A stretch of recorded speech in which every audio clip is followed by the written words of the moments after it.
Since the invention of the printing press, there's been a battle to control disseminated information.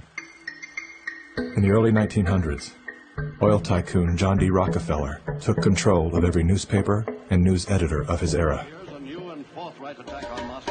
He became America's first billionaire, paving the way for the power-hungry ever since. Thus began the gold rush for the modern world's most precious resource, the narrative. Do you have any people being paid by the CIA who are contributing to a major circulation American journal? During a Senate committee investigation, it was revealed that the CIA had been conducting a covert operation to infiltrate and control U.S. media. They called it Operation Mockingbird. We do have people who submit pieces to American journals. Do you have any people paid by the CIA who are working for television networks? This, I think, gets into the kind of details, Mr. Chairman, that I'd like to get into in executive session.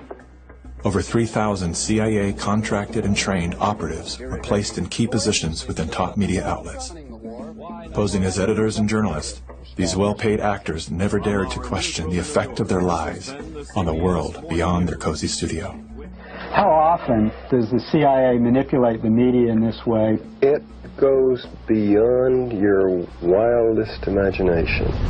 Setting up student organizations so they could draw radical students in. 5,000 university professors co-opted to help the CIA manipulate people's minds. Journalists in the U.S., including big-name journalists, co-opted to function routinely to help the CIA put out stories and biases to the world. As this 1952 CIA memo says, the aim is controlling an individual to the point where he will do our bidding against his will.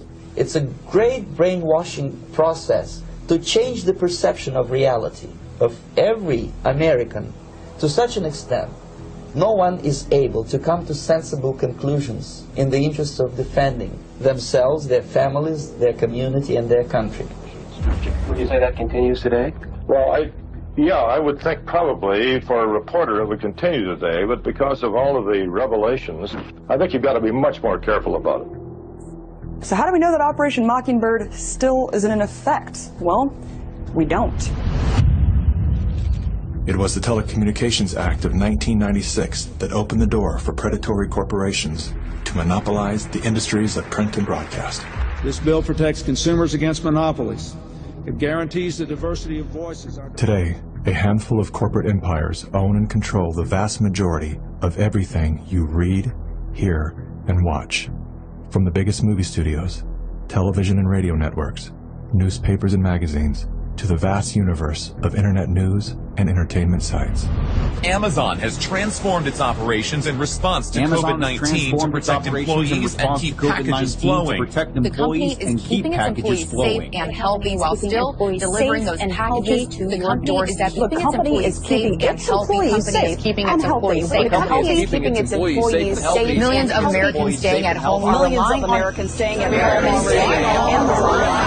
home. And that is how it works. It's like a house of mirrors, where you're seeing the same thing over and over and over again, except it's distorted. There's an industry that is paid to go after and target journalists, whistleblowers, and inundate our consciousness and the images we see to try to ruin, destroy, or smear the idea that they don't like or the person who's delivering it. You smear somebody with falsehoods and all the rest, and then you merchandise it. And then you write it, and they'll say, see, it's reported in the press, so they have that validation that the press reported the smear, and then it's called the wrap-up smear. Now I'm going to merchandise the press's report on the smear that we made. And it's a tactic. Welcome back, everybody. News personalities are not the only high-paid actors to serve the propaganda machine. Most late-night talk shows are owned by the same corporate overlords, and thus follow the same script, only laced with a laugh.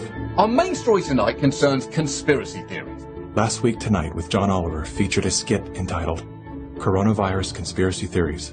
It's like the claim that the moon landing was faked. First thing to note here is that Mr. Oliver opens with commentary about conspiracy theories that are completely unrelated to coronavirus. This is a standard tactic used by propagandists to set a tone so that anything that follows will be seen through the lens of absurdity. Plandemic, a pseudo-documentary filled with a hodgepodge of conspiracy theories. Mr. Oliver then does his best to debunk Dr. Judy's claim that she was arrested but never charged with a crime. She was absolutely criminally charged. This was not an oversight, but a blatant lie. Prior to the taping of this episode, Mr. Oliver had the official arrest documents that clearly prove that Dr. Judy was never charged with a crime. Mr. Oliver then attempts to debunk the idea that a beach, aka nature, holds any value in boosting our body's natural immune system. Instead of challenging a point with science, he kills it with a smear. Everything that you just said is insane. Television is not the truth. We deal in illusions, man. None of it is true. But you people sit there day after day, night after night, all ages, colors, creeds. We're all you know. You're beginning to believe the illusions we're spinning here. You're beginning to think that the tube is reality and that your own lives are unreal. This is mass madness, you maniacs. In God's name, you people are the real thing. We are the illusion. So turn off your television sets. Turn them off now. Turn them off right now. Turn them off and leave them off. Turn them off right in the middle of the sentence I'm speaking to you now. Turn them off.